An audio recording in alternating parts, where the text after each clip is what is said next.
दूर दराज एक घने जंगल में, जहाँ सूरज की किरणें भी पेड़ों के घनी शाखाओं के बीच घुसने से घबराती थी, वहाँ एक बेहद चालाक और खुखियार शियाल रहता था। नाम था फुंदरो शियाल। जंगल के हर जीव को उससे डर भी लगता था और गुस्सा भी, क्योंकि वो अपनी चालाकी और झूठे वादों से सबको धोखा देकर उनका खाना और सामान हथिया लेता। उसी जंगल में उन 6 साल के पेड़ों पर रंग बिरंगे खुशमिजाज पक्षियों का एक बड़ा परिवार रहता था। उन पक्षियों में सबसे चालाक और दयालु थी गुगली चिड़िया। वो छोटी सी थी, पर उसकी बुद्धि पूरे जंगल में मशहूर थी। जब भी कोई पक्षी परेशानी में होता, गुगली चिड़िया तुरंत मदद के लिए पहुंच जाती। शियाल ने मीठी आवाज में पुकारा, गुगली बहन, ओ गुगली चिड़िया, कहाँ हो? मैं तुम्हारे लिए एक खास खबर लाया हूँ। गुगली ने ऊपर से देखा। अरे, ये धोखेबाज फिर आ गया। अब कौन सी नई कहानी? उसने सोचा। गुगली बोली, क्या चाहिए शियाल जी? हम आपके मीठे जाल में नहीं आने वाले। शियाल ने नकली दुखभारी आवाज में कहा, नहीं नहीं बहन, आज मैं सच में मदद करने आया हूँ। नीचे वाला नदी का किनारा टूटा हुआ है, तेज बारिश आएगी, तुम्हारा पेड़ भी गिर सकता है। मैंने सोचा पहले तुम्हें बता दूँ। पक्षियों में खुशार पुशार होने लगी। क्या सच में हमारा पेड़ गिर सकता है? ये खतरनाक बात है। गुगली चिड़िया ने पूछा, तुम हमें क्यों बता रहे हो? शियाल ने दयालु बनकर कहा, अब मैं बदल गया हूँ गुगली बहन। सोचा कि जंगल में शांति से रहना चाहिए। अगर चाहो तो बहन, मैं नदी के पास की जमीन ठीक करने में मदद करूँगा। गुगली समझदार थी, मगर छोटे पक्षी डर गए। उन्होंने कहा, दीदी कहीं ये सच बोल रहा हो तो? गुगली ने सोचा एक बार देखना ही ठीक होगा, मगर उसने शियाल पर भरोसा नहीं किया। गुगली की योजना। गुगली ने तय किया कि वो अकेली जाएगी और जांच करेगी कि नदी के किनारे ठीक है या नहीं। वो उड़कर नीचे गई और सावधानी से शियाल के ऊपर मंडराने लगी। शियाल ने सोचा, बस थोड़ी देर में आम मेरे। उसने चिड़िया से कहा, नीचे आओ बहन, मैं तुम्हें रास्ता दिखाता हूँ। पर गुगली चिड़ी नीचे नहीं आई। उसने कहा, पहले तुम चलो, मैं पीछे पीछे उड़ते हुए आऊंगी। शियाल को अजीब लगा।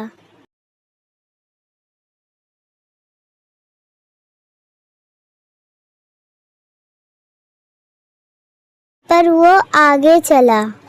रास्ते में गुगली ने नदी के किनारे सब ठीक देखा। कोई खतरा नहीं था। अब उसे पूरा यकीन हो गया कि शियाल झूठ बोल रहा था। सच्चाई का पर्दाफाश। गुगली जोर से बोली, शियाल जी, हमने देख लिया, यहाँ तो कोई खतरा नहीं है। आपने फिर हमें धोखा देने की कोशिश की। शियाल जंप गया, पर तुरंत दूसरा झूठ बोलने लगा। नहीं नहीं, कल रात मैंने सपना देखा था कि पेड़ गिर रहा है। सपना भी कभी कभी सच हो जाता है। गुगली हंसी। सपनों की चिंता तुम क्यों करो? तुम तो हमारे आम सपने में भी खाते हो गए। शियाल को लगा बिगड़ रही है बात। वो वापस पेड़ की तरफ भागा। गुगली भी उड़कर वापस गई और सब पक्षियों को बात बता दी। अब पक्षियों ने शियाल को सबक सिखाने की ठानी। पक्षियों की चाल। गुगली ने कहा, शियाल हमारी चीजें लूटना चाहता है, क्यों ना हम उससे धोखे के असली स्वाद चखाएं। सब पक्षी खुश हो गए। उन्होंने एक बड़ी टोकरी में सड़े हुए बदबूदार जमीन पर गिरे पुराने आम भर दिया। बाहर से टोकरी को ताज़ा सुंदर आम जैसे दिखा दिया। फिर उन्होंने टोकरी पेड़ के किनारे लटका दिया। दूर से ही टोकरी देखकर शियाल खुशी से उछल पड़ा। वाह, इतने सारे आम, आखिर भगवान ने मेरी सुन ली।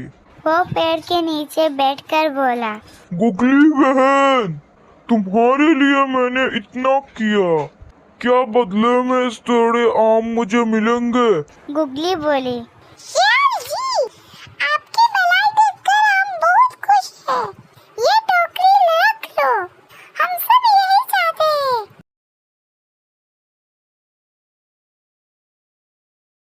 शियाल उछलकर बोला, सच में पूरा ठोकरा? वाह! वो भागा और बिना देखे एक बड़ा सा खोर अपने मुंह में ले लिया।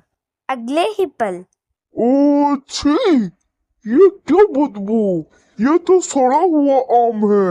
वो चीखता हुआ उछल पड़ा। सबक जो सिखाना था। वो भागता हुआ फिर पेड़ के नीचे आया और चिल्लाने लगा, तुम पक्षियों ने मेरा साथ धोखा किया। गुगली शांत आवाज में बोली, शियाल जी, आपने हमें कितनी बार धोखा दिया है। हमने तो बस आपको वही लुटाया है। जैसा करोगे वैसा भरोगे। शियाल गुस्से से दंत पीसने लगा, पर अंदर से शर्मा भी रहा था, क्योंकि इस बार वो खुद अपने जाल में फंस गया था। पक्षियों ने कहा, अगर जंगल में रहना है तो सच बोलना और ईमानदार होना सीखो। धोखे से कभी किसी का भला नहीं होता। शियाल बिना कुछ बोले चला गया। उस दिन के बाद उसने कभी पक्षियों को नहीं छेड़ा। धीरे धीरे जंगल में उसकी पहचान एक सुंदर हुए शियाल की बन गई, जिसने चालाकी छोड़कर ईमानदारी अपना ली।